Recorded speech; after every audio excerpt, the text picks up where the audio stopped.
So one of the things that we found here is when we first opened, we had our Pilates reformer machines in a studio upstairs where everyone walked by, and the way we had the machines positioned, it was just, a bunch of, well, you can imagine, legs and arms going in different body parts, and it was like I hadn't really thought of it from that point of view. I was just like, oh yes, stick the machines in there, that'll work. So we actually had to rearrange rooms so that that Pilates studio had a little bit more of a secluded feel, and then we also did something really simple, like we just put some drapery across. So if the gym was really busy, we can just pull the drapery across, and it's not like it's really heavy and dark drapery, but it just gives the participants a feel like they're a little secluded, they're a little bit private. And I think that's one of the reasons you've seen this reemergence of two things in the industry. One is all women's clubs, and one is also in a lot of bigger clubs, they have a women's only training area. And I think it's totally sensible, is that idea of, you know what, I'm just going to go hang out with my girls, I don't have to worry about anything else.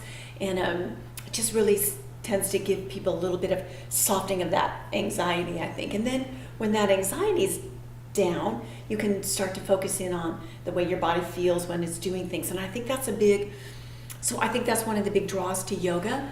And it should be the way all fitness stuff is taught.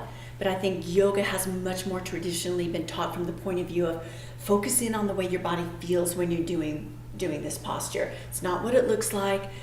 So I think that's why a lot of people gravitate to it, because there's a closer connection to the way your body feels. And all of a sudden it's not about the way your external body looks doing something. So it's that shift. And I think that's a really important thing to understand, that that's the effect on your own body image, I think, is how that starts to change through exercise.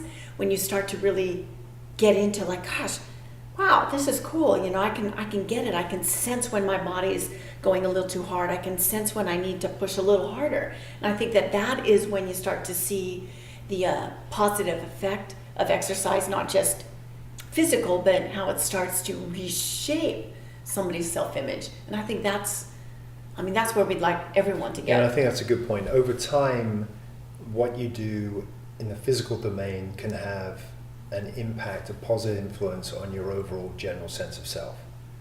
It doesn't necessarily always happen this way, but the more you feel comfortable and confident in the way you physically interact with the world, the greater the chances are that your general self-esteem is going to improve.